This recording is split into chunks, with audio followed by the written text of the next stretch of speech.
Hello everyone, I am second year medical student और मैं बताने वाली हूँ कि बायोलॉजी कैसे पढ़े। बायोलॉजी तो पढ़ ही रहे हैं क्योंकि नीट आने वाला है, तो पूरे दिन में बायोलॉजी में लगे हुए हैं। पर है ना, बहुत बार ऐसा होता है कि अपने ना 260 तक मार्क्स आ रहे हैं या फिर प्रॉपर फुल मार्क्स नहीं आ पा रहे हैं, अपने नेगेटिव मार्किंग हो रही है, या मतलब वो जो 360 + 360 है ना, हम वहाँ नहीं पहुँच पा रहे।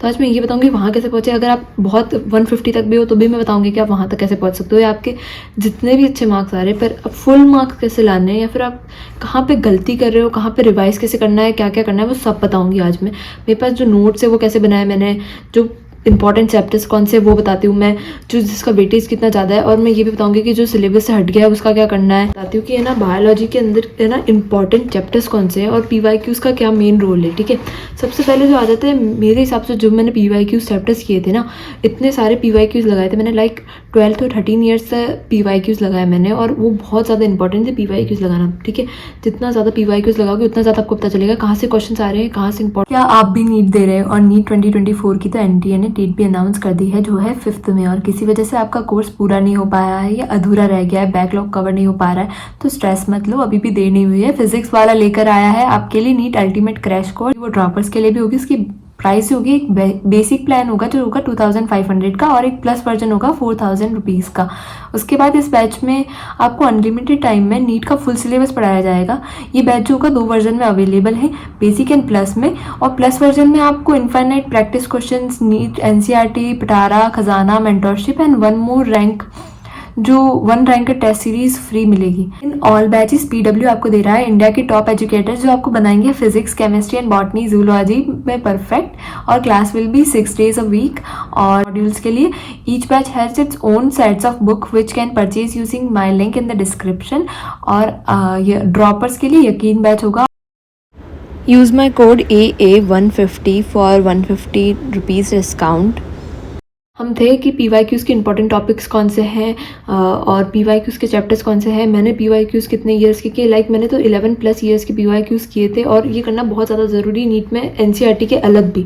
ठीक है, अपन है ना NCERT करेंगे, पर जो क्वेश्चन जो होते हैं ना वो ट्रिकी क्वेश्चन आते हैं, जैसे स्टेटमेंट में आ जाते हैं, सेम लाइन से तो आ रहे हैं पर उसको सॉल्व कैसे करें, कन्फ्यूज हो जाते हैं। तो उन सबका मैं बताती हूँ। जैसे मैं चैप्टर्स के नाम बताती हूँ। सबसे पहले आप अपनी NCERT की बुक खोलो और चैप्टर्स मार्क करना चालू कर दो कि आपने पढ़े हैं, तो बहुत अच्छी बात है, और कितना परफेक्ट पढ़ना है उस चैप्टर को वो भी बता देती हूँ। जैसे लास्ट के 290 क्वेश्चन जो थे ना, टोटल 11 साल के मिला के 290 क्वेश्चन जो इस चैप्टर से आए हुए। उस चैप्टर का नाम है principle of inheritance, biotechnology, molecule basis of inheritance, biomolecules, mutation, microbes.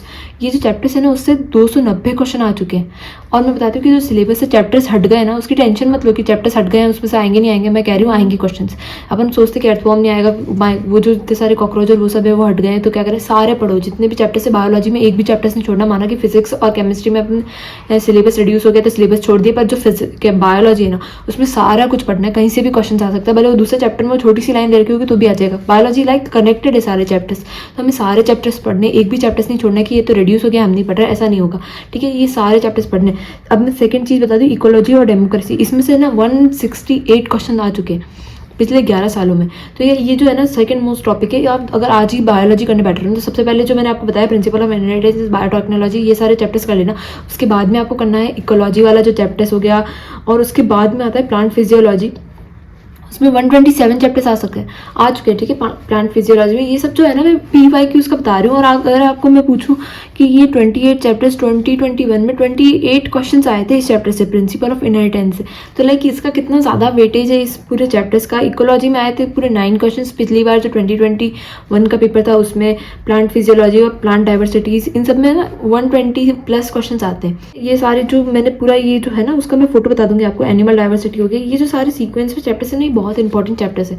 ठीक है, अब मैं आपको बताती हूँ कि अपन NCERT में से कैसे पढ़ा। मैंने कैसे पढ़ा था। माना कि सबकी NCERT रंग बिरंगी होती है, कलरफुल होती है, पर अपन क्या करते हैं बहुत बार कि है ना माइंड मैप्स या ग्राफ के फॉर्म में नहीं पढ़ते हैं। ठीक है, मैं हर चीज़ का ऐसे ना, जैसे कि मानो ये पैराग्राफ है, मानो कि ये पैराग्राफ है, ठीक है, NCERT का, तो इस पैराग्राफ के अंदर क्या है, मैं हर बार ये चैप्टर पढ़ूंगी तब ये थोड़ी पढ़ूंगी एक एक लाइन। मैंने माना कि 15 से 20 बार NCERT पढ़ ली, पर लास्ट मिनट में मैं कैसे रिवाइज करूंगी, तो मैंने ये साइड की जो होती है ना स्पेस, उसमें सारे इंपॉर्टेंट क्वेश्चंस जो इस पैराग्राफ का सार है वो सारे इसमें लिखते हैं। तो वो भी है ना फ्लो चार्ट के फॉर्म में लिखा है कि मेरे को याद रहे फटाफट। और इस चैप्टर्स में जैसे कि मान लो ये ईयर वाला टॉपिक है, तब इनर ईयर के बारे में क्या है, ये सारा मैंने साइड में लिख दिया। ऐसे माना सब लिखते हैं, पर ये याद भी रहनी चाहिए चीज़ें। आप बोलोगे कि मेरी बुक और कलरफुल है या मेरी बुक और ऐसी है, तो है ना, ये जो सारे, जैसे कि मान लो ये आई वाला टॉपिक है, तो ये आई वाला टॉपिक के साइड में जो मैंने ना सारा आई के अंदर जो इंपॉर्टेंट क्वेश्चन है, PYQs है, या एक्स्ट्रा जो है ना NCERT में नहीं दे रखा पर PYQs में आता है, वो सारी चीज़ें मैंने यहाँ लिख दी, ठीक है, जैसे आप देख सकते हो। और उसके बाद में ये जो मैंने ऑर्गन्स वाला है, तो ऑर्गन्स वाले में इस पैराग्राफ में आप पढ़ोगे एक बार तो समझ नहीं आएगा, फिर अगली बार आप ना ये ग्राफ को पढ़ोगे तो आपको समझ आ जाएगा कि हाँ इसके अंदर ये सार था, ठीक है। ये तो मैंने एक एग्जाम्पल दे दिया आपको, उसको पढ़ना है। जैसे आप अपन अंडरलाइन तो करते हैं, अब जैसे कि मान लो कि ये वाला पैराग्राफ नीट में, इस पैराग्राफ में से इतनी बार क्वेश्चन आ चुके हैं, इतनी बार क्वेश्चन आ चुके हैं कि मैं आपको क्या बताऊं, ठीक है। ये जैसे डायग्राम्स बहुत ज़्यादा इंपॉर्टेंट होते हैं। सेकंड मोस्ट पॉइंट आता है अपना डायग्राम्स के ऊपर। अपने अंडरलाइन कर लिया, अपने हाईलाइट कर लिया, अपने साइड में भी लिखना चालू कर दिया, पर जो डायग्राम्स होते हैं ना, डायग्राम्स इस लाइक, ये जो डायग्राम है, मान लो कि इस डायग्राम से इतनी बार क्वेश्चन आ चुका है, देखो मैंने स्टार मार्क कर रखा है, मुझे पता है हर चीज़ के बारे में कि भाई ये इतनी साल बाहर आ चुका है। इस अब जैसे कि किंगडम मोनेरा, इसके अंदर से 13 क्वेश्चन ऑलरेडी आ चुके हैं, तो मैंने इसको स्टार मार्क कर रखा है। तो आपको ये सब करना पड़ेगा, आपको साइड में लिखना पड़ेगा, आपको शॉर्ट नोट्स बनाने पड़ेंगे। अगर आपको एक एक पेज के, बायोलॉजी में मैं प्रेफर करती हूँ कि मैं NCERT पढ़ूँ 15 से 20 बार, नोट्स बना रही हूँ, it's okay and well good. मैं PYQs करना ज़्यादा प्रेफर करती हूँ। जैसे कि मान लो कि कैसे पढ़ते हैं अपन, ठीक है, ये हर वीडियो में मैं बताती हूँ सबसे इंपॉर्टेंट चीज़ कैसे होती है। 3 घंटे का अपना एग्जाम होता है, ठीक है, तो अपन 3 घंटे के है ना, हमें हर दिन सेट्स लगाएंगे। मैंने पिछली बार बोला था कि 18 घंटे पढ़ो। 18 घंटे पढ़ने का मतलब ये नहीं कि आप 18 घंटे पूरे दिन में बैठ के पढ़ोगे, वो लॉजिकल नहीं लगता, पर मैं एक स्ट्रेटेजी बता रही हूँ, एक तरीका बता रही हूँ कि किस तरह से पढ़ना है उसके अंदर, ठीक है। तो जैसे आप 3 घंटे बैठ के पढ़े, कंटिन्यू 3 घंटे बैठ के पढ़ना है, क्योंकि 3 घंटे का नीट का एग्जाम होता है, तो आपकी सिटिंग हैबिट हो जाएगी। 3 घंटे बैठ के पढ़े, फिर आपने आधे घंटे का ब्रेक लिया, उसमें आप भले रिवाइज करो, भले आप थोड़ा वॉक करके पढ़ो, भले आप कुछ भी और करो, पर आधे घंटे का ब्रेक ले लो, अपने माइंड को थोड़ा फ्रेश करो, सिटिंग से उठो, पानी पियो, ऐसे। फिर अपन ने वापस 3 घंटे की सिटिंग लगाई, उसमें अपन एक चैप्टर पढ़ा, और फिर वापस अपन ने आधे घंटे का ब्रेक लिया। ऐसे आप जब 3 घंटे का आधे घंटे का ब्रेक, 3 घंटे का आधे घंटे का ब्रेक, 3-3-3-3 वाला स्ट्रेटेजी अपनाओगे तो आपका बहुत अच्छा मेथड रहेगा। अपन ऐसा सोचते हैं कि अपन 1 घंटा पढ़ ले, फिर 15 मिनट ब्रेक ले ले, तो 15 मिनट क्या 30 मिनट में बदल जाते हैं, 30 मिनट से 2 घंटे में बदल जाता है। अगर अपन फोन लेने बैठ गए, फोन देखना चालू कर दिया अपन ने, ठीक है, बहुत डिस्ट्रैक्ट होता है फोन, आई नो। अगर अपन मोटिवेशन की भी कोई वीडियो देखते हैं ना कि आज तो मैं और ज़्यादा नीट में कैसे मोटिवेट हूँ, मोटिवेशन वाली वीडियोस आई डोंट प्रेफर कि आप मोटिवेट हो। आप स्ट्रेटेजीज वाली वीडियो देखो कि कैसे पढ़ना है नीट में आगे, या मैं कहाँ गलतियाँ कर रहा हूँ, वो वीडियोज़ देखो तो इंपॉर्टेंट है। पर आप जब देखते हो ना कि आज तो अब मेरे को पढ़ने वैसी वीडियोस आई थिंक कि डिस्ट्रैक्ट करते हैं। आप एक वीडियो से दूसरी वीडियो पे चले जाते हो, या फिर शॉर्ट्स देखने लग जाते हो, बहुत सारी चीज़ें हैं, ठीक है। आपको फोकस करना है। पहले तो NCERT में बायोलॉजी इज़ लाइक NCERT, भगवान ने माना कि सब NCERT करते हैं, पर NCERT में सही में से क्वेश्चन आते हैं। अगर आप सोचोगे कि NCERT तो मैंने 2-3 बार पढ़ ली, अब क्या हो गया, अगर आप है ना एक भी लाइन में जैसे अभी क्वेश्चन पूछूंगे आपको NCERT में, वीडियो के एंडिंग में क्वेश्चन होंगे, उसको कमेंट करना उसके आंसर को, अगर आपको NCERT में वो क्वेश्चन मिलेंगे, ठीक है। तो मैं वैसे क्वेश्चन पूछूंगी तो आपको पता चल जाएगा कि हाँ ये मैंने लाइन पढ़ी है या नहीं पढ़ी है। तो आप है ना, अगर घर पे भी कोई डिस्टर्ब कर रहा है, जैसे मम्मी डिस्टर्ब करे, तो मम्मी को बिठा दो और बोलो कि मम्मी देखो, खाना खाते हुए भी, कि मम्मी देखो इस चैप्टर में ये दे रखा है। आपको रिवाइज कैसे होगा मैं बताती हूँ। 3 घंटे में आप बैठ के डिस्ट्रैक्ट हो जाओगे, या बैठे रहोगे, बोर हो जाओगे, क्या करोगे। 3 घंटे के अंदर जब आप एक चैप्टर पढ़ोगे, माना आपने 1 शॉट देखा, माना आपने खुद से सेल्फ स्टडी की, माना आपने एक चैप्टर खुद से रीड किया, उसके बाद क्या करोगे आप 3 घंटे के अंदर, माना 1 घंटे में एक चैप्टर रीड कर लिया आपने, अब उसके बाद में आप उठाओगे उसके जितने भी क्वेश्चन है, सारे क्वेश्चन लगाओगे। आपके पास मॉड्यूल्स में क्वेश्चन है, आपके पास बहुत सारी बुक्स होती है, सारी बुक्स मत यूज़ करो, कोई भी एक अच्छी बुक रखो। मैं कोई बुक ऐसा नहीं बोल रही कि ये बुक लो वो बुक लो, एक कोई भी एक अच्छी सी बुक लो जो आपको प्रेफर हो, आपके मॉड्यूल्स हो वाले कुछ भी हो, NCERT के अंदर उसके क्वेश्चन होने चाहिए लाइन बाय लाइन, ठीक है। वो किया, उसके बाद PYQs करो उस चैप्टर की, बहुत इंपॉर्टेंट है। जैसे कि है ना, मेरे टाइम पे स्टेटमेंट वाले क्वेश्चन आ गए थे कि ये स्टेटमेंट सही है या B स्टेटमेंट सही है, ऐसे बहुत सारे क्वेश्चन आ गए थे। तो ये हमें क्वेश्चन प्रैक्टिस करने से ही पता चलेगा। आप NCERT की लाइन टू लाइन याद रखोगे तो भी वो क्वेश्चन प्रैक्टिस आपको तभी होगी जब आप क्वेश्चन सॉल्व करना सीखोगे, ठीक है। NCERT अपने ऐसे पढ़ ली। अब क्या हो गया कि फ्लो चार्ट की फॉर्म में पढ़ो। हर साइंटिस्ट का नाम याद होना चाहिए आपको।